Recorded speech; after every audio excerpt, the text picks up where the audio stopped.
Hello, dear listener. Before we begin today's beautiful love story, I want to send a special shout-out to three hearts who are always here with us. Alicia Muhammad from Trinidad, Angie Sullivan from Las Vegas, and Joyce Cram from Toronto. Your comments light up this channel like stars in the midnight sky. And what about you? Where are you listening from right now? Tell me in the comments, your country, your city. I read every message with care, and who knows, maybe your name will be featured in the next video. Now then, let's begin today's story. The sharp click of a closing door cut through the muffled symphony of the gala, plunging the world into darkness. The air, thick with the clean scent of laundry starch and a faint electric tang of panic, was suddenly impossible to breathe. April Collins was pressed against the cold, unyielding metal of industrial shelving, her own breath trapped in her lungs. A solid, warm body was flush against her back, and she could feel the frantic, wild hammering of a heart against her shoulder blade. It was the heart of Miles Whitmore. Just outside the door, a woman's voice, sharp and imperious as shattering glass, sliced through the hallway. "Miles, I know you're hiding. Your grandfather is waiting." How had this happened? 30 minutes ago, April's world had been simple, if stressful. Her universe had consisted of balancing a precarious tray of champagne flutes, navigating the glittering ballroom of the Whitmore Grand Hotel, a job she'd taken for some desperately needed extra cash. That's when she had seen him, Miles Whitmore, the billionaire owner of the very hotel she stood in, and, in a strange twist of fate, a regular at the small diner where she worked her main job. There, he was just Miles, the quiet man who always sat at the counter, ordered black coffee, and treated her with a gentle, unassuming kindness that was the highlight of her often grueling shifts. He had spotted her from across the ballroom, a vast sea of tuxedos and jewels separating them. A small secret smile had touched his lips, a silent acknowledgement just for her. But the smile had vanished in an instant. A formidable older woman with the posture of a drill sergeant and the eyes of a hawk had intercepted him. April recognized her from society pages, Genevieve Whitmore, his aunt. Beside her, navigating the crowd in a sleek motorized wheelchair, was the patriarch himself, Arthur Whitmore. His face was a mask of stone as Genevieve gestured animatedly toward a young, vapid-looking heiress. The tension radiating from the family trio was a palpable force. It was then that Miles's eyes, a deep, startling blue, had found hers again. The look in them was no longer a shared secret. It was a desperate, silent plea for rescue. Before she could even process it, he was moving. He crossed the ballroom with a long-legged, purposeful stride, grabbed her hand, his grip firm and shockingly desperate, and pulled her along with him, yanking open the first door he saw. The utility closet. And now, here they were. The footsteps in the hallway finally faded, and the sharp voice was gone. Miles let out a shuddering breath of relief, the sound loud in the cramped darkness. He took a step back, giving her space, and even in the pitch black, she could feel the intensity of his gaze on her. "I need a favor," he whispered, his voice a raw, strained rasp. "A favor I have absolutely no right to ask." Before she could form a single question, the closet door was thrown open. Light and music flooded the small space, blinding her. Miles didn't hesitate. There was no time for explanation. He grabbed her hand again, pulling her out of the closet and directly into the path of his approaching family. His aunt and grandfather stopped short, their faces a mixture of shock and disapproval. Then, he did the unthinkable. He cupped her face in his hands, his expression a mask of fierce determination, and he kissed her. It wasn't a quick, frantic peck. It was a deliberate, cinematic, soul-stealing kiss.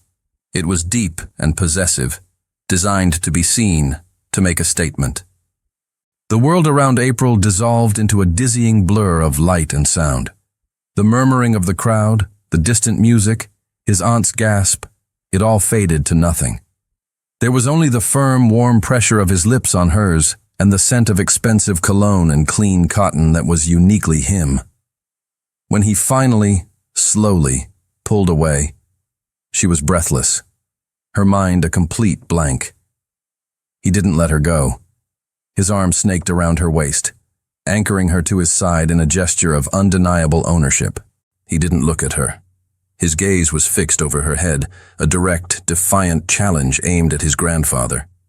In the stunned silence that had fallen over the ballroom, his voice rang out, clear and firm.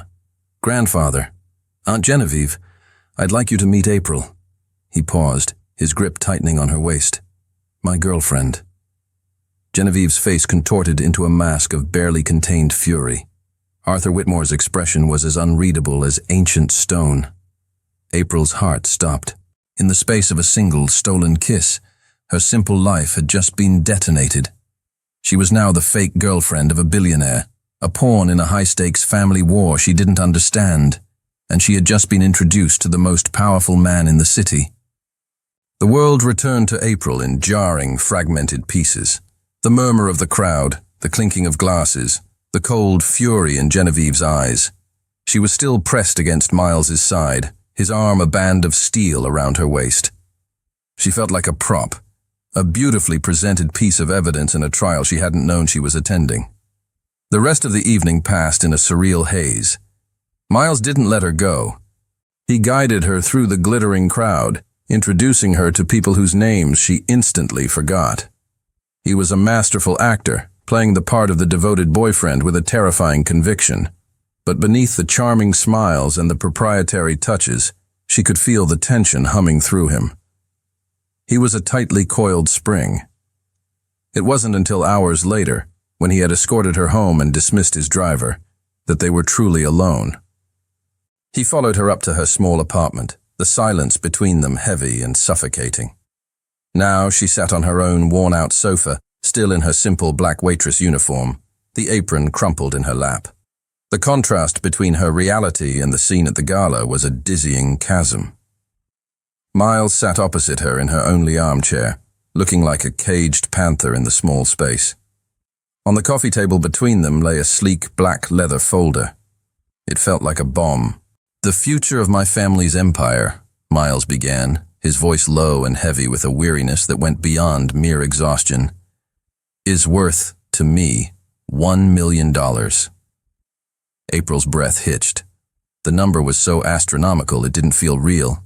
He leaned forward, the mask of the charming boyfriend gone, replaced by a man bearing an immense weight. He explained the situation, his words precise and grim. His grandfather, Arthur, was dying. His health was failing rapidly, and in his will, a document that controlled the fate of a multi-billion-dollar global enterprise, was a stability clause. To inherit the chairmanship and protect the company from being dismantled, Miles had to prove he was a stable, settled man. He needed to be in a serious, committed relationship. If he failed, control would pass to his aunt, Genevieve. "She would sell the company for parts," he said, a bitter edge to his voice. "She sees it as a collection of assets. My grandfather and my father saw it as a legacy, a responsibility. But why me?" April whispered, the question she'd been screaming in her own mind for hours. He looked at her, and for a moment, the hardness in his eyes softened. "Because my grandfather, for all his faults, is a brilliant judge of character. He despises the sycophants and the social climbers my aunt surrounds herself with. He values authenticity above all else." He paused, his gaze intense. "And you, April, are the most genuinely real person I have met in a very long time. Your kindness at the diner, it's not a performance. He will see that. He will believe you." The proposal was laid bare. She would be his girlfriend, his proof of stability. In return, he would pay for her college education, settle her family's crushing medical debts, and give her the $1 million. It was a golden key, a solution to every problem that kept her awake at night. Her first instinct was to say no. The scale of the deception, the cold, transactional nature of it. It was terrifying. It felt wrong. She was about to form the word, to push the folder back across the table and run. Then her phone buzzed. She glanced at the screen. It was her younger sister, Lily. With a trembling hand, she answered. "Lily, what's wrong?" "They're going to kick me out," Lily sobbed into the phone, her voice choked with panic. The university. The tuition payment was due, and they said there are no more extensions. I have to leave by the end of the week. The world tilted on its axis. Lily's dream of becoming a teacher, the dream their whole family had sacrificed for, was about to be extinguished. April's heart felt like it was being squeezed in a vice. She looked up from the phone, her eyes meeting Miles's. He had heard everything. His expression was unreadable, but he didn't look away. Caught between the impossible lie and the unbearable reality, there was no choice. There was only necessity. "I'll do it," she whispered, her voice hoarse. A flicker of relief crossed his face, quickly masked. He pushed the leather folder toward her. The contract. Her hands shook as she opened it. It was dense with legal jargon, but one clause near the end stood out, stark and chilling. Article 7. Emotional Prohibitions. The contracted party, April Collins, agrees for the duration of this agreement to never initiate a verbal declaration of romantic love, e.g., I love you, toward the primary party, Miles Whitmore. A violation of this rule, regardless of context or intent, will result in the immediate and irrevocable termination of this contract and the forfeiture of all future financial compensation. She read it again, the words blurring, her breath caught in her chest. It was a gag order on the heart. What kind of rule is this?" she asked, her voice barely a whisper. Miles leaned back, his face becoming a cold, distant mask. The warmth she thought she'd seen was gone, replaced by a chilling remoteness. "It's the only rule that matters," he said, his voice flat and devoid of emotion. "You can pretend to be charmed by me. You can pretend to desire me. You can pretend to like me. But you will not pretend to love me. That is a line we will not cross." He stared at her, his blue eyes like chips of ice. "Are we understood?" Trapped, with her sister's desperate sobs still echoing in her ear and a rule that felt like a shard of glass aimed at her soul, April picked up the pen. Her signature was a shaky, uncertain scrawl, the ink sealing a deal with a man who demanded a counterfeit heart, but was terrified of a real one. The reflection staring back at April was a stranger. She stood in the guest suite of Miles's penthouse, a room larger than her entire apartment, wearing a simple, elegant forest green dress he had provided. The fabric was silk, whispering against her skin with a soft, foreign language of luxury. But beneath the expensive facade, she felt like a fraud, a child playing dress-up in her mother's clothes. Her heart was a frantic bird beating against the cage of her ribs. The door to her suite opened, and Miles stepped in. He was dressed in a dark suit, no tie, the top button of his crisp white shirt undone. He looked impossibly handsome, a portrait of casual power. The faint, familiar scent of his cologne, sandalwood and clean cotton, filled the space, a scent she now associated with panic and a terrifying, magnetic pull. "Ready to meet the lions?" he asked, his voice laced with a dark, humorless irony. She could only manage a weak nod. This was their first official test as a couple, an intimate family dinner at the Whitmore mansion. The mansion was an imposing fortress of stone and ivy, a place where history and money had settled deep into the foundations.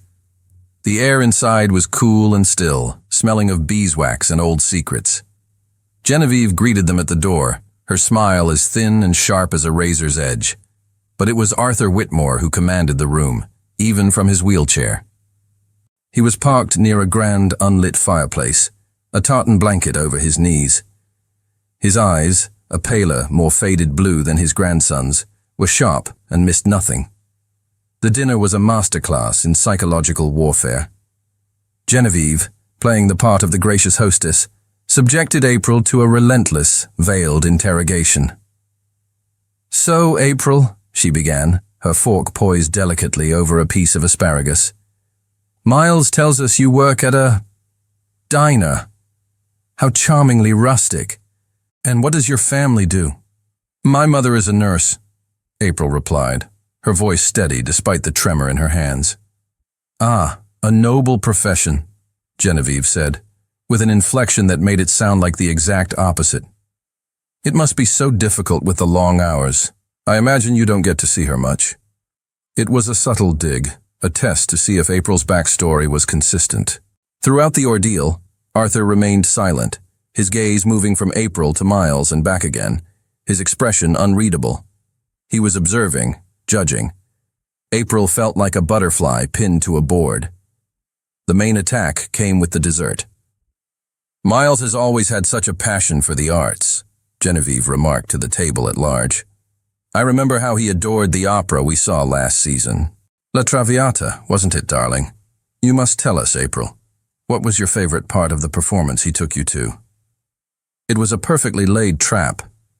Genevieve knew, with the certainty of her class, that a girl who worked in a diner had likely never set foot in an opera house.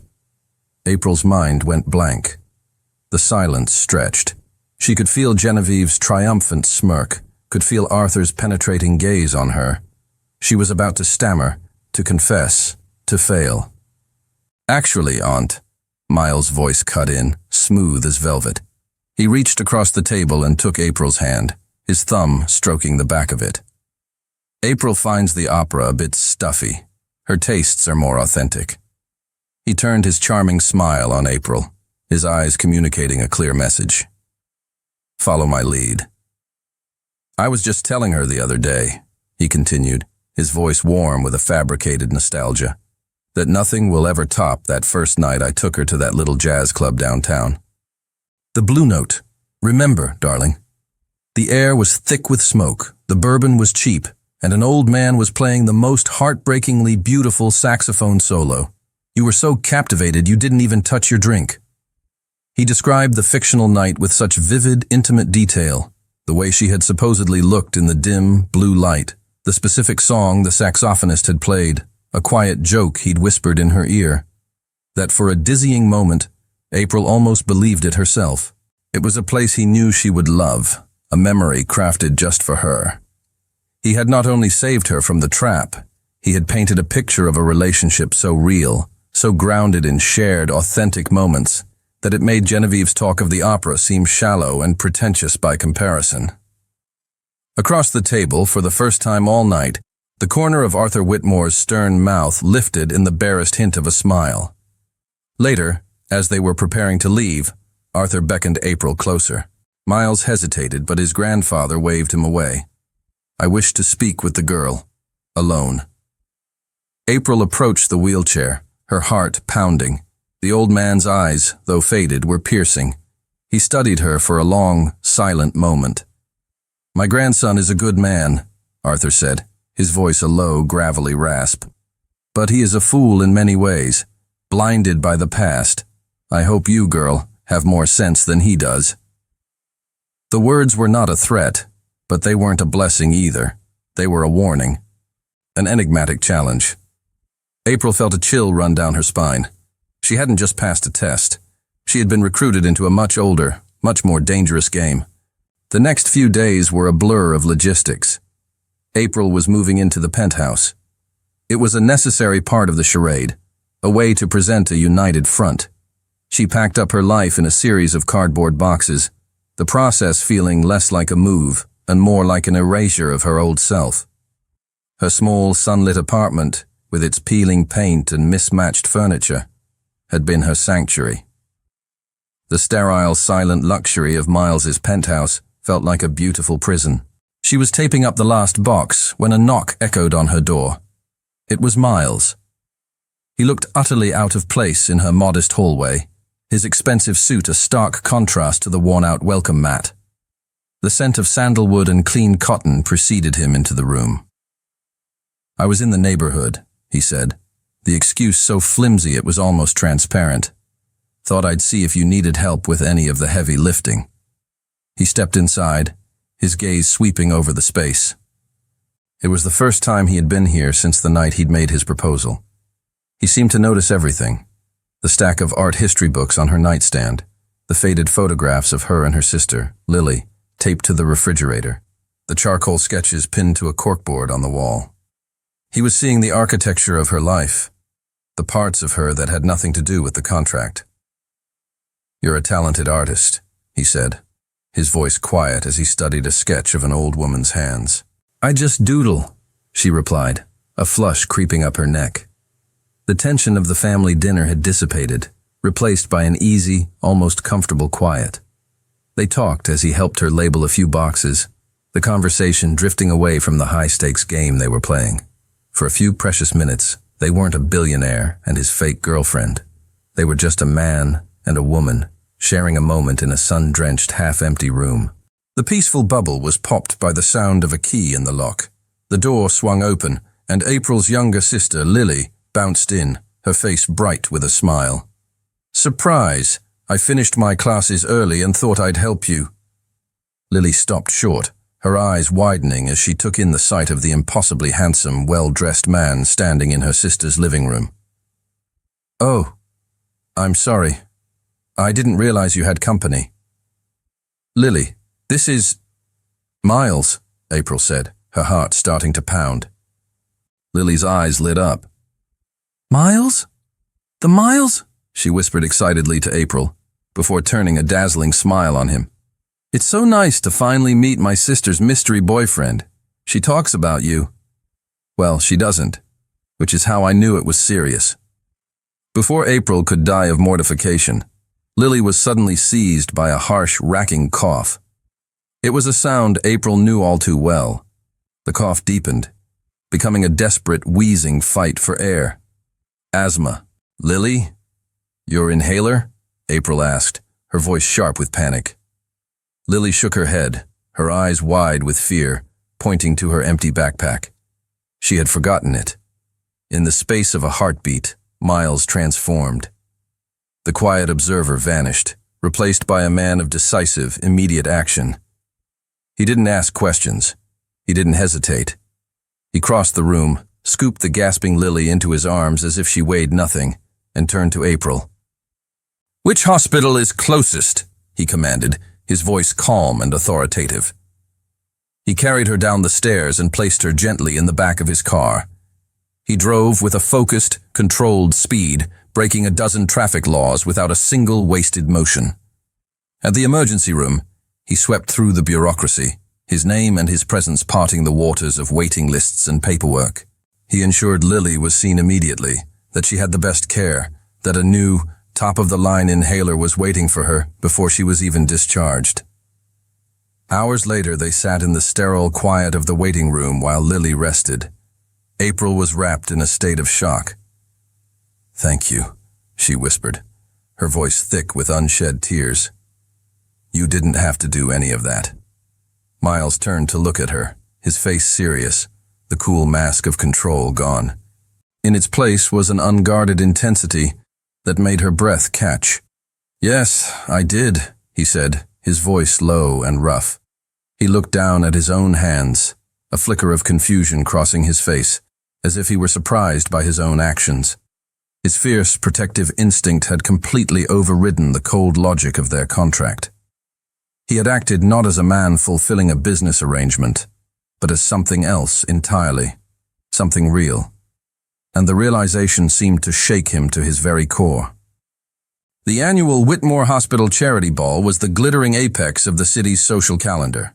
For April, it was the highest, most terrifying stage she had yet been forced to occupy. Dressed in a midnight blue gown that shimmered with every movement, another selection from Miles's seemingly endless resources, she felt less like a guest and more like a carefully curated exhibit. Her hair was swept up. Delicate diamond earrings, on loan, she kept reminding herself, brushed against her neck, and her heart hammered a frantic rhythm against her ribs. "You look breathtaking," Miles murmured, as he met her at the top of the grand staircase. He offered his arm, his touch sending a familiar jolt through her. His eyes, however, held a new depth, a warmth that lingered from the night at the hospital. The line between them had been redrawn. Their entrance caused a ripple of whispers. This was it, the public debut. Flashbulbs popped, heads turned. April felt the weight of 1,000 eyes on her and instinctively moved closer to Miles. His arm tightened around her, a silent, solid promise of protection. He guided her onto the dance floor for the opening waltz. The orchestra swelled, and he pulled her into his arms, The formal posture of the dance was a sanctioned excuse for a proximity they both secretly craved. His hand rested firmly on the small of her back, his other hand enveloping hers. They moved together as one, a perfect, synchronized unit. "Just follow my lead," he whispered, his lips brushing against her ear. "You're a natural." For the duration of the song, the world fell away. There was no contract, no prying eyes, no devastating rule. There was only the music, the warmth of his hand, and the hypnotic intensity of his gaze. He looked at her not as a business partner, but as a man looks at a woman he desires. The performance was so flawless it ceased to feel like one. From a table near the edge of the dance floor, Genevieve watched them, her eyes narrowed into slits, a hawk observing its prey. She saw the way April relaxed in his arms, the way Miles's thumb caressed the back of her hand. She saw the chemistry, and it fueled her cold fury. After the dance, as the applause faded, Miles kept her hand in his. "Let's get some air," he said, his voice low. He guided her through a set of glass doors and onto a secluded stone terrace, away from the noise and the suffocating scrutiny. The cool night air was a welcome relief. The terrace was dark, lit only by the distant glow of the city and the faint moonlight. Below them, a manicured garden slept in shadow. "Just for a moment," he whispered, turning to face her. "Let's forget we're being watched." He didn't release her hand. Instead, he used it to gently pull her closer. The space between them, once a chasm of formality and rules, was now a fragile, humming thread of tension. He raised his other hand, his fingers hesitating for a fraction of a second before gently tucking a stray curl behind her ear. His touch was feather light, but it sent a fire racing across her skin. "April," he breathed, his voice thick with an emotion he could no longer conceal. And then, under the pale moonlight, he kissed her. It was nothing like the desperate public statement of their first kiss. This was slow, tender. It was a question and an answer all in one. His lips were soft, moving against hers with a gentle, searching pressure. It was a kiss full of unspoken things, of gratitude for her strength, of admiration for her spirit, of a deep, undeniable longing that had been building since the first day he saw her. She responded instinctively, her hands coming up to rest on his chest, feeling the steady, strong beat of his heart beneath the fine fabric of his tuxedo. This was real. This was terrifyingly, beautifully real. The kiss ended, but he didn't move away. He rested his forehead against hers, their breaths mingling in the cool night air. She was drowning in the scent of him, in the feeling of him. Her heart felt too big for her chest, overflowing with an emotion so powerful, so overwhelming, it demanded to be spoken. "Miles," she began, the two words she was forbidden to say burning on the tip of her tongue. "I love you." He flinched as if she had struck him. He pulled back, his hands gripping her shoulders, and a look of sheer panic flashed in his eyes. He placed a single finger gently against her lips, silencing her. "Don't," he pleaded, his voice a raw, desperate whisper. "Please, April, don't say it." The unspoken words died on her lips, turning to ash in her mouth. The rule. The cold, cruel, devastating rule. It slammed down between them like a wall of ice, shattering the beautiful, fragile moment into a million pieces. He wanted her heart, but he was terrified of its name. The aftermath of the stolen kiss was a new kind of silence. It wasn't the awkward quiet of strangers, or the tense silence of a business arrangement. It was the pained, frustrated silence of two people who had tasted a moment of truth only to have it snatched away by a self-imposed prison. They tiptoed around each other, the memory of the kiss a ghost that haunted the space between them. A week later, Miles hosted a private reception at a chic downtown art gallery to court a potential investor. He insisted April attend. "My grandfather expects to see you by my side," he'd said, his tone carefully neutral, but his eyes held a different story. April was in her element. For the first time, she wasn't just a prop.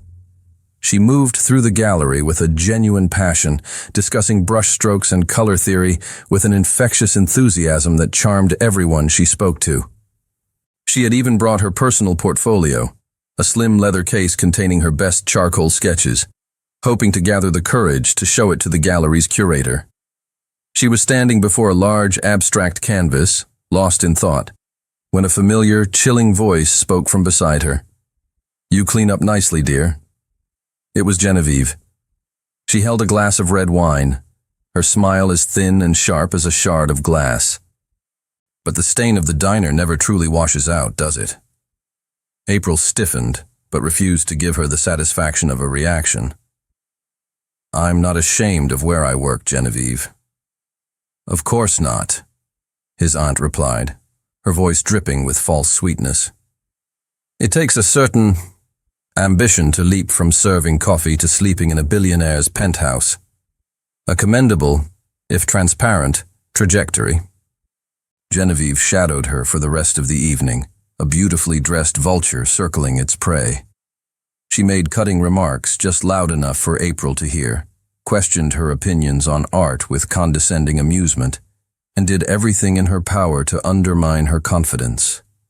April felt her composure beginning to fray, the joy she'd felt moments before slowly curdling into anxiety. Then Genevieve made her move. April was speaking with the curator, a kind, older woman who had shown genuine interest in her work. "I'd love to see your sketches sometime," the curator said. "Actually, I have them with me," April replied, her heart leaping with a nervous excitement. As she turned to retrieve her portfolio from a nearby table, Genevieve, who had been passing by, stumbled. It was a theatrical, perfectly executed stumble. The glass of red wine in her hand tilted, its dark crimson contents arcing through the air and splashing directly onto the closed leather portfolio. "Oh my heavens!" Genevieve cried, her hand flying to her mouth in mock horror. "How clumsy of me! I am so terribly sorry." April stared, frozen, as the dark liquid seeped into the seams of the case. With trembling fingers, she fumbled with the latch and opened it. It was a massacre. The wine had bled through the protective sheets, staining her delicate charcoal sketches. Faces were smeared into grotesque masks, intricate landscapes blurred into meaningless smudges. Years of work, hours of passion, the very best pieces of her soul were ruined. A strangled sob escaped her lips. She couldn't breathe. She didn't see Miles cross the room. She only felt his presence as he suddenly appeared at her side. He took in the scene in a single sweeping glance. The ruined portfolio, April's devastated, tear-streaked face, and his aunt's feigned look of concern. A terrifying glacial calm settled over his features. The charming host, the conflicted lover, both vanished. In their place was the cold, ruthless man who ran an empire. He walked to his aunt, his movements slow and deliberate. He stopped directly in front of her, his voice a low, deadly whisper that only she and April could hear. "You have just crossed a line from which there is no return." He didn't raise his voice. He didn't have to. The menace in his tone was absolute. He turned his back on her, his face instantly transforming as his eyes landed on April.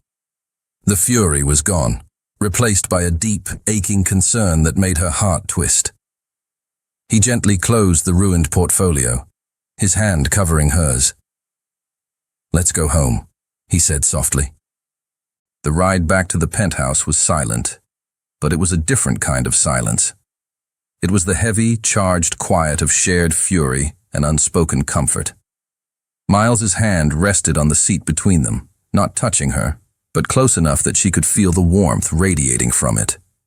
His jaw was a tight, hard line, his knuckles white where he gripped his own knee. Back in the vast, sterile living room, the dam of April's composure finally broke. She sank onto the plush white sofa, opened the portfolio again, and stared at the ruined pages. A fresh wave of grief washed over her, and she began to sob, deep, ragged, heartbroken sobs for the lost hours, for the violation, for the piece of her soul that had been so casually destroyed. "It was all I had," she cried, the words muffled by her hands. "The only thing that was truly mine." Miles stood by the window watching her, his posture rigid with a helpless rage. He was a man accustomed to solving any problem with a phone call or a check. He could buy her 1,000 new portfolios, 1,000,000 sheets of the finest paper, but he couldn't undo this. He couldn't fix the wound, only witness the bleeding. Slowly, he walked over and sat beside her on the sofa. He didn't offer platitudes. He didn't tell her it would be okay. He just sat there, a solid, silent presence in her storm of grief. He let her cry, his proximity a quiet testament of support. He validated her pain simply by being there, by letting it be real and important.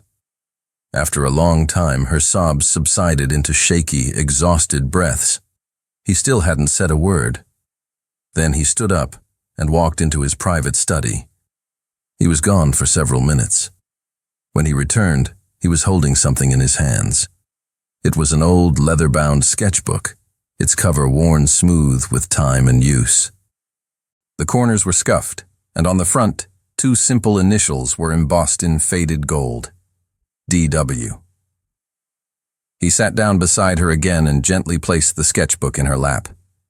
"It was my father's," he said, his voice low and rough with an emotion she had never heard from him before.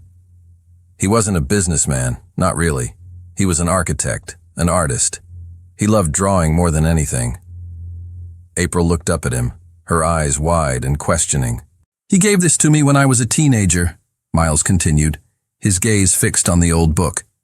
"He told me that buildings, companies, empires, they can all turn to dust, but art comes from the soul, and the soul is indestructible." He finally lifted his eyes to meet hers, his expression achingly sincere. "Your soul wasn't stained tonight, April, only the paper." He gently pushed the sketchbook toward her. "Start again," he said softly. "Right here. I will give you anything you need. A studio, supplies, all the time in the world. I'll cancel meetings. I'll rearrange my entire schedule, whatever it takes." He paused, his voice dropping to a near whisper. "I believe in you." The gift was so much more than an old book. It was a piece of his history, a part of his own heart. It was a promise. It was a vote of faith from a man who lived in a world of transactions. It was the most profound, personal, and meaningful gesture he could have possibly made. April stared at him, her heart swelling with an emotion so powerful, so overwhelming, it felt like it might tear her apart. It was gratitude. It was admiration. It was a deep, earth-shattering love.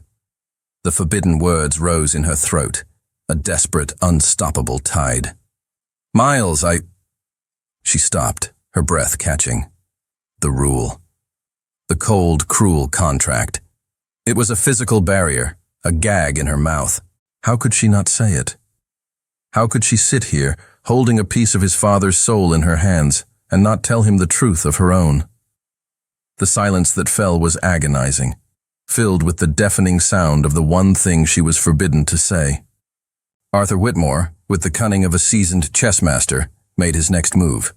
Citing a brief, unexpected improvement in his health, he suggested a family weekend on the Whitmore yacht, the Legacy. It was a summons, not an invitation. The intention was clear: to trap them all in the claustrophobic luxury of the open sea, to observe his warring airs under pressure. The yacht was a floating palace, a marvel of mahogany and brass that cut through the waves with silent, arrogant power. But for April, it felt like a gilded cage. The proximity to Genevieve was a constant, low-grade stress. His aunt treated her with a frigid, contemptuous politeness that was somehow more insulting than open hostility. She was a constant, smiling threat. But away from Genevieve's venomous gaze, the forced closeness with Miles was a different kind of torture. A sweet, agonizing one. They found stolen moments of peace on the sun-drenched decks, their conversations a quiet rebellion against the tension that permeated the rest of the vessel. One night, long after Arthur and Genevieve had retired, they stood together at the yacht's stern, the dark water churning below them. A canopy of brilliant, unfamiliar stars glittered in the moonless sky, a sight April had never seen from the light-polluted city. "I've never seen so many," she whispered, her voice full of awe. "My father used to bring me out here," Miles said, his voice a low murmur beside her. He was leaning on the railing, his silhouette dark against the star-dusted horizon. He'd point out the constellations. He said it was important to remember how small we are, that our empires and our arguments are meaningless out here. The confession was quiet, personal. He was sharing another piece of himself, another crack in the armor. She saw not the billionaire, but the boy who missed his father. "He sounds like he was a wonderful man," she said softly. "He was," Miles replied, a note of raw grief in his voice that he rarely let show. He turned to look at her, his face half-shadowed, half-lit by the dim deck lights. "He would have liked you. You have the same clarity. You see things for what they are." The compliment, so simple and sincere, made her heart ache.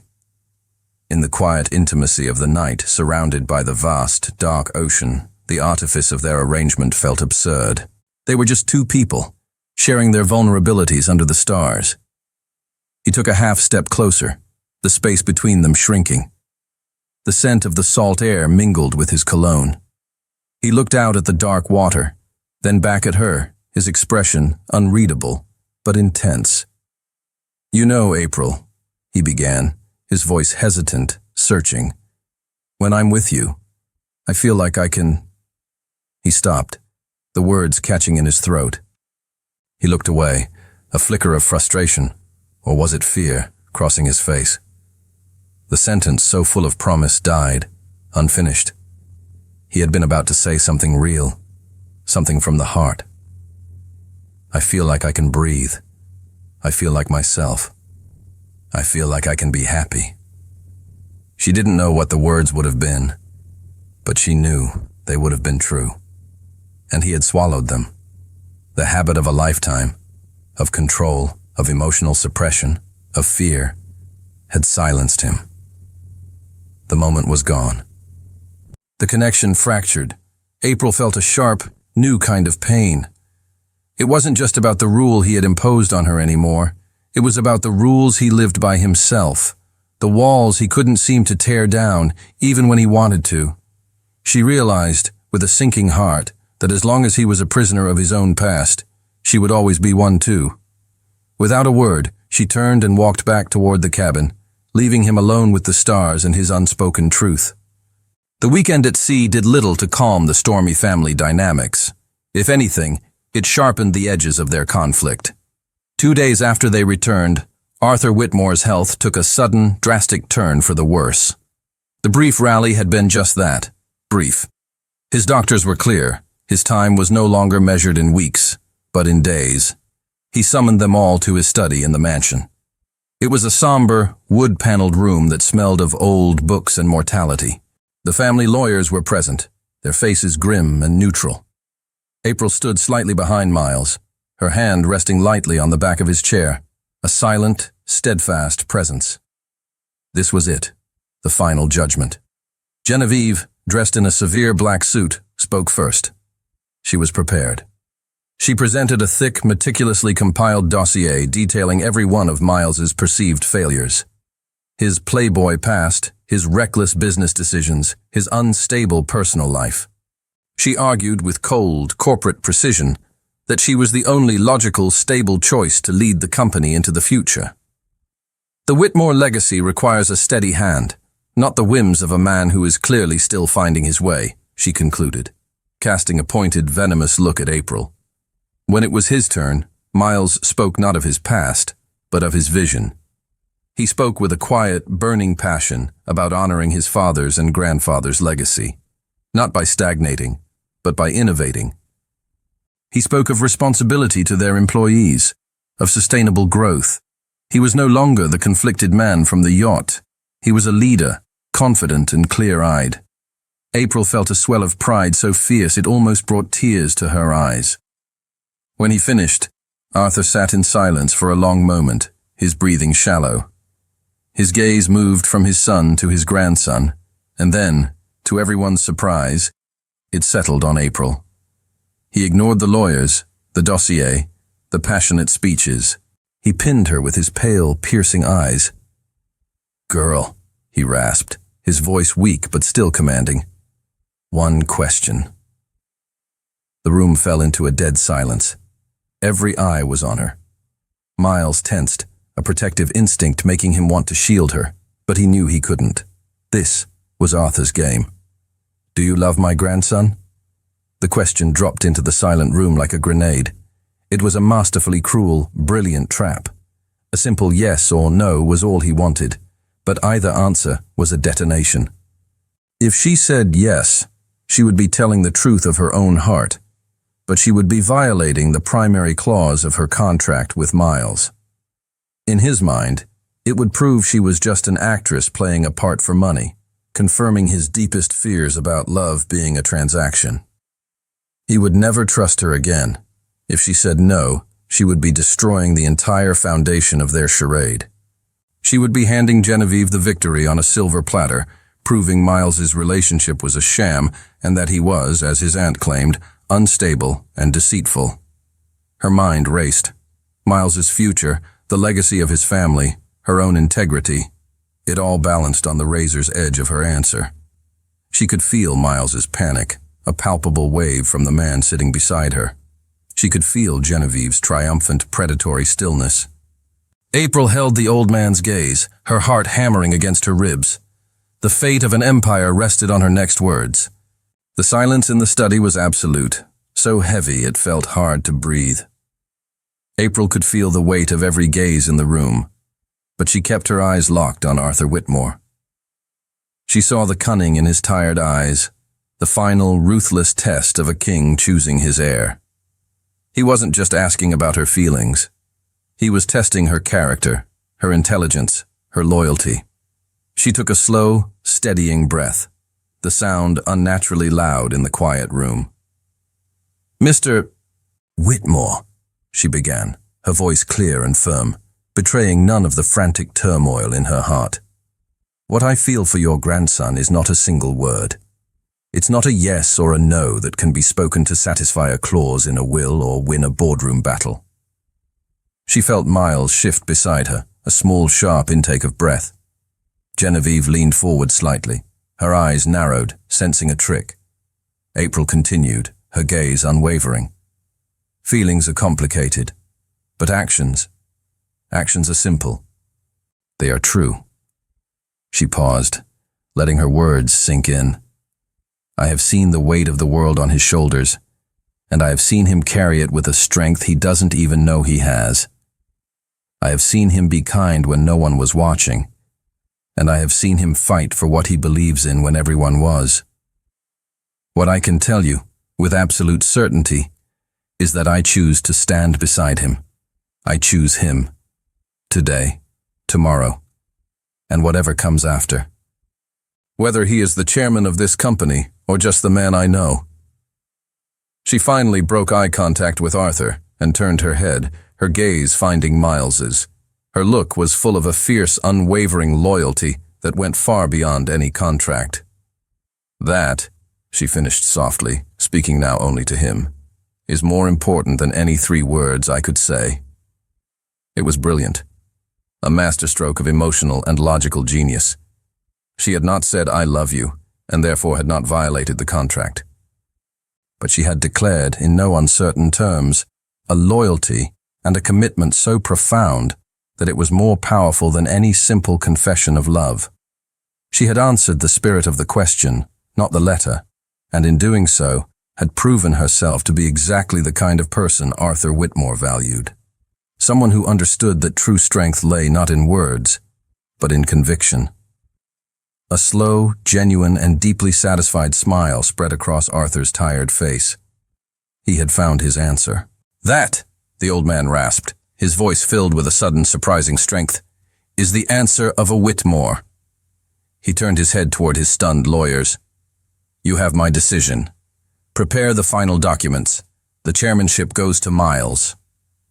A strangled sound of outrage escaped Genevieve's lips. She looked as if she had been physically struck. Miles was staring at April, his face a mask of pure, unadulterated awe. He was looking at her as if seeing her for the first time, not as a waitress, not as a fake girlfriend, but as his brilliant, fierce, and astonishing equal. In the euphoric chaos that followed, as the lawyers began shuffling papers and Genevieve stormed out of the room, Miles reached for her, pulling her into a tight, desperate hug. "You did it, April," he whispered into her hair, his voice thick with gratitude and disbelief. "We did it." She hugged him back, but a cold, hollow feeling was spreading through her chest. She had helped him win his empire. She had secured his future. But in crafting the perfect, rule-abiding answer, she had been forced to confront the bleak reality of her own situation. Her future with him would always be governed by a contract. Her heart would always be bound by a clause that forbade her from speaking her own truth. The victory felt strangely, devastatingly, like a loss. The victory celebration was a muted, somber affair. Miles was officially the heir, but the triumph was overshadowed by the impending loss of his grandfather. He was consumed by meetings, by the immense task of transition, and by a quiet, personal grief. April, meanwhile, felt like a ghost haunting the edges of his new reality. She had played her part to perfection, and now the curtain had fallen. She wandered through the silent, magnificent penthouse, a space that had never once felt like home. She found herself in the spare room that Miles had, without her asking, converted into a small art studio for her. It was filled with the best supplies money could buy, professional-grade canvases, a dizzying array of paints, and charcoal sticks of every texture. It was a beautiful, thoughtful cage. She sat on the stool, staring at a blank canvas. She had everything she needed to create, but her heart was empty. The promise he had made, "I believe in you," echoed in her mind, a painful reminder of a connection that now felt impossibly distant. She had helped him secure his world, but she had lost herself in the process. She couldn't live like this anymore. She couldn't be the woman who stood by his side but was forbidden from speaking the truth of her own heart. With a quiet, resolute sadness, she made her decision. She took a piece of thick, cream-colored stationery from his desk, the same kind he had used for his promise to her. Her hand was steady as she wrote. She did not break the rule, not even at the end. She did not write of love. She wrote of truth. "Miles, you have your empire. You fought for it, and you won. I am so incredibly proud of the man I've seen you become. Now I need to find my own world. I cannot live in one where the most important truths are forbidden. I cannot be the person you need me to be while being silenced. This isn't goodbye out of anger, but out of necessity. For both of us. Thank you for everything, April." She folded the note and left it on the center of his perfectly made bed, a stark white rectangle against the dark gray duvet. She packed a single small bag with only the essentials, a few clothes, her wallet, and the old worn leather sketchbook his father had owned. It was the only thing in this entire world of wealth that she felt truly belonged to her. She walked out of the penthouse, the quiet click of the door echoing the sound of her own heart breaking. She didn't look back. Miles found the note hours later. He had just come from the hospital, his mind numb with grief and exhaustion. The victory over his aunt felt hollow, meaningless. He saw the note, and a cold dread washed over him before he even touched it. He read the words, and the floor seemed to drop out from under him. The carefully constructed world he had just won shattered into dust. The rule. The stupid, cowardly rule he had created to protect himself from a past pain had just cost him his entire future. It hadn't been a shield. It had been a cage, and it had driven her away. At that exact moment, his phone rang. It was the hospital. "Mr. Whitmore, I'm so sorry. Your grandfather passed away just a few minutes ago. He went peacefully in his sleep." The news landed not with a bang, but with a quiet, devastating finality. He had inherited everything. He was the undisputed king of his empire. And he had never, in his entire life, felt so utterly alone. He dropped the note and ran through the penthouse, his heart pounding with a desperate, frantic panic. He called her name in the empty rooms. He dialed her number, his hands shaking. It went straight to voicemail. Her voice, bright and clear on the recording, was a ghost. She was gone.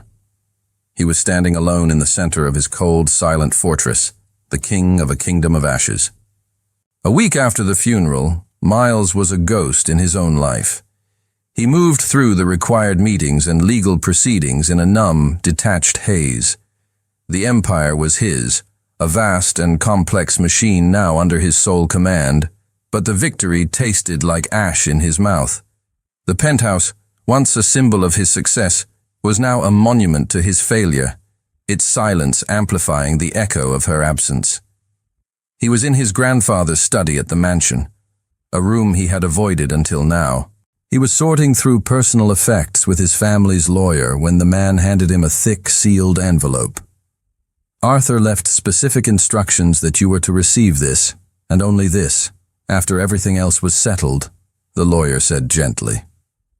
The envelope was addressed to him in his grandfather's spidery yet forceful handwriting. With a sense of dread, Miles broke the seal. Inside was a short, handwritten letter. My son, if you are reading this, then I am gone, and the company is yours. I hope you have the sense to keep it. But that is not why I am writing. I knew about your contract with the girl from the very beginning. A private investigator is a useful tool. I saw the payments. I read the clauses. The words hit Miles like a physical blow. His grandfather had known. The entire test, the final question. It had all been a deliberate, calculated charade on Arthur's part. I let it continue because I also saw the truth. I saw the way you looked at her when you thought no one was watching. I saw the way she stood by you, not as an employee, but as a partner. Your ridiculous rule about love. Your grandmother would have laughed in your face. She was the biggest risk I ever took, and the only one that ever truly mattered. Love is not a liability to be managed, you foolish boy. It is the only thing worth the risk. Miles's hands trembled as he continued to read. I have enclosed something else. It is a letter the girl wrote to her sister. It was never sent. I took the liberty of intercepting it. Read it. And please learn from the mistakes of an old man before it is too late. Tucked behind his grandfather's letter was a second, smaller envelope. It was addressed to Lily. With a heart full of dread and a sliver of desperate hope, Miles unfolded the single sheet of paper inside. It was April's handwriting, elegant and familiar. Dearest Lily, I don't know how to explain what's happening. I'm living in a fairy tale, but none of it is real. Or the parts that are real are the parts I'm not allowed to have. I've fallen in love with him. It's not a crush, not like anything I've ever felt before. It's this deep, aching, terrifying thing that fills up every part of me. I love him so much, Lily, that it physically hurts to keep it inside, but I can never tell him. It's the one thing he's forbidden me from doing. It's the price I have to pay to see him safe, to help him win this war he's fighting.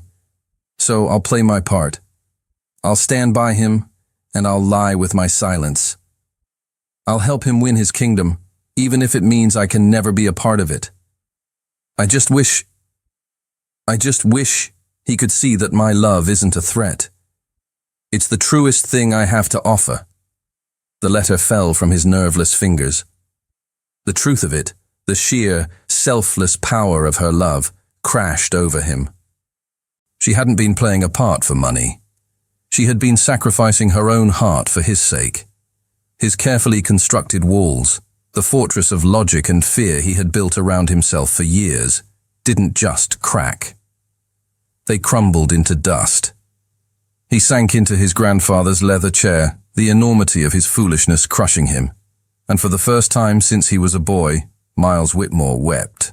He had been so afraid of a counterfeit emotion that he had been completely blind to the priceless genuine love offered freely to him, and he had thrown it all away. He knew, with a sudden soul-deep clarity, what he had to do. The grief that had paralyzed Miles transformed into a singular, desperate purpose. Find her. It was the only thought in his mind, the only command his heart would obey. He started where their two worlds had first collided, the diner. He walked in during the mid-morning lull, the smell of coffee and frying bacon a stark contrast to the sterile air of his corporate life. He sat at the counter, in the same worn vinyl stool where he had watched her for weeks, falling for her long before he even knew her name. The owner, a kind middle-aged woman named Maria, recognized him instantly. "Mr. Whitmore, haven't seen you in a while. Looking for April?" "Yes," Miles said, his voice raw. "Do you know where she is? It's important." Maria's friendly expression tightened. "She quit. Said she was leaving the city for a while. Didn't say where." She looked at him, her eyes shrewd. "She was a good kid, a bright light. I hope you didn't have anything to do with that light going out." The gentle rebuke hit him harder than any corporate attack. He left the diner with a new sense of urgency. He drove to her old apartment building, a place that now seemed to hold the ghost of their late-night conversations. He spoke to the landlord, who only knew that she had paid her final month's rent and turned in her keys. He went to the university, hoping she might have contacted her sister, but privacy policies were a wall he couldn't break through, even with his name. Every lead was a dead end. Every closed door was a fresh wave of panic. It was as if she had vanished from the face of the earth, taking the color and warmth of his world with her. The city, his city, felt vast and empty without her in it. For the first time, he felt the true, terrifying scope of what it meant to lose her. She wasn't just gone from his penthouse, she was gone from his universe. He was back in his car, parked on a random street, the city lights blurring through the rain-streaked windshield, when a memory surfaced. It was a fragment of a conversation from one of their quiet evenings, a story she had told him about her childhood. "My grandmother was my favorite person in the world," she had said, a soft, nostalgic smile on her face. "She lived in this tiny little house in a coastal town a few hours from here. It always smelled of salt and roses. It was my happy place." It was a long shot, a desperate, flimsy thread of hope. He didn't have a town name, only a vague direction. But it was all he had left. He pulled out his laptop, the glow of the screen illuminating his determined face. He was a man who commanded a global network of information. He began a methodical, relentless search, cross-referencing property records with her family names, searching for any connection to a small coastal town. It took hours. The rain stopped, and the first pale light of dawn was beginning to streak the sky when he finally found it. A single property tax record under her grandmother's name in a town he'd never heard of, Port Blossom. He didn't hesitate. He didn't sleep. He put the address into his GPS and drove, his heart pounding with a mixture of wild hope and sheer terror. Hours later, he arrived. Port Blossom was exactly as she had described it, a quaint, sleepy town where the air tasted of salt. He followed the winding coastal road until he found the address. It was a small, charming cottage, painted a cheerful shade of blue, with a wild, beautiful garden overflowing with roses. And there, on the front porch, which overlooked the gray, churning sea, was a figure. A woman, her back to him, stood before an easel, a paintbrush in her hand. Her hair, the same shade of warm honey he knew so well, was tied back in a messy bun, and she was wearing an old, paint-splattered sweater. It was her. His heart stopped. He got out of the car, his legs feeling unsteady. He had crossed the country, moved mountains of data, chased a ghost. And he had found her. He stood at the edge of the garden path, the sound of the waves crashing on the shore the only noise. What could he possibly say that would be enough? The crunch of his expensive leather shoes on the gravel path was a sound that did not belong in this quiet seaside world. April froze, her paintbrush hovering over the canvas.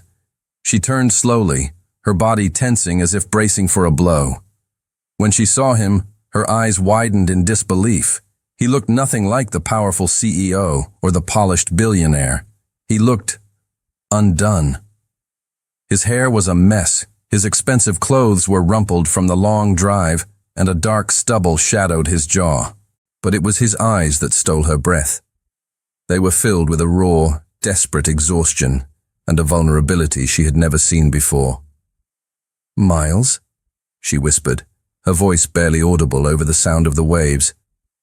What are you doing here? He walked toward her, his steps slow, hesitant. He stopped at the bottom of the porch steps, looking up at her as if she were a mirage he was afraid might vanish. I was a fool, he said, his voice hoarse, broken, a blind, arrogant fool. He took a step up, then another, until he was standing on the porch with her, the space between them charged with a year's worth of unspoken words. My grandfather. He taught me how to build an empire, how to protect a legacy, how to manage risk, he continued, his gaze locked on hers. But you tried to teach me what actually mattered, and I was too afraid to listen. I suffocated you. I suffocated us with my rules, with my fear. He reached out, not to touch her, but as if to simply bridge the gap between them with the gesture. That rule, he said, his voice thick with self-loathing. That stupid, cowardly rule. It was never about you. It was always about me. It was a wall I built to protect myself from a ghost, from a memory of a love that was conditional. And in the process, I walled out the only real, unconditional thing that has ever happened to me. He took a deep, shuddering breath, gathering all his courage for the final, terrifying leap. His eyes, now glistening with unshed tears, held hers. I love you, April, he said, the forbidden words finally spoken, breaking his own sacred rule. They tumbled out of him, raw and unfiltered, a torrent of truth held back for far too long. I love you, and it terrifies me. But the thought of living one more day in a world without you in it, that is infinitely worse. The confession hung in the salt-laced air between them, stunning and absolute. He had said it. He had broken his own law. He had offered her his heart, stripped of all its armor, with no clauses, no conditions, no escape hatches. April stared at him, silent and still, as tears began to stream down her own face. He had crossed the country, torn down his own walls, and shattered his own rules, all for her. The choice, now and forever, was hers. For a moment that stretched into an eternity, April just stood there, the tears on her cheeks mingling with the salty sea spray. The sound of his confession, the 3 words she had ached to hear and been forbidden to say, echoed in the space between them. Then a sound bubbled up from her chest. It was a laugh. A wet, choked, beautiful laugh of pure, unadulterated relief. She dropped her paintbrush, not caring as it clattered onto the wooden porch boards, and launched herself into his arms. I love you too, you idiot. She sobbed against his chest, her arms wrapping around his neck as if she would never let go. I love you so much it hurt to keep it inside. He crushed her to him, his face buried in her hair, a ragged, shuddering sigh of relief escaping him. It was not a kiss of passion, but an embrace of homecoming. It was 2 fractured souls, finally fitting back together. After a long moment, he pulled back slightly, his hands framing her face. He looked at her, truly looked at her, his eyes full of an adoration so profound it made her feel like the most precious thing in the world. The contract was terminated the moment you left, he said softly, his voice still thick with emotion. The money, all of it, is yours, unconditionally. It was transferred to a trust in your name that I can't touch. But I hope you know, it was never about that. I know, she whispered, her hand coming up to rest on his heart, feeling its steady, relieved beat. For me either. A small, hesitant smile touched his lips. I brought you something, he said, his voice suddenly a little shaky. He stepped back, but only a foot, never breaking their connection. The vast, endless ocean served as the backdrop to their small, intimate stage. He reached into the pocket of his rumpled jacket and pulled out a small velvet box. It was old, the edges worn smooth with time. My grandfather left this for me, he explained, his gaze never leaving hers. He said it belonged to my grandmother. He told me he was keeping it for the day I finally found the woman who would make me understand that love isn't a clause to be managed, but the entire reason for everything. He opened the box. Inside, nestled on faded silk, was an antique engagement ring. It was a simple, timeless design, a single, sparkling diamond flanked by two small sapphires the color of the sea. It wasn't a billionaire's trophy. It was a story, a legacy of real love. Then, on the weathered wooden planks of the porch, with the sound of the waves as his witness, Miles Whitmore got down on one knee. "I don't have a new contract," he said, his voice trembling slightly as he looked up at her, his heart bare in his eyes. "I only have a promise, a vow, to spend the rest of my life trying to be worthy of the love you were willing to give me even when I was too afraid to accept it." "April Collins," he asked, his voice breaking on her name, "will you do me the honor of being my wife?" Her tears were flowing freely now, but they were tears of pure, blinding joy. She couldn't form a word, so she just nodded frantically, laughing and crying all at once. "Yes," she finally managed to whisper. "Yes, 1,000 times yes." He slid the ring onto her finger. It fit perfectly. He stood up, pulling her into his arms, and kissed her. It was a kiss that sealed not a deal, but a destiny. The story that had begun with a desperate lie in a crowded ballroom, a story governed by a clause born of fear, had found its end and its new beginning here, on a quiet porch by the sea, with a promise that had no rules, only love.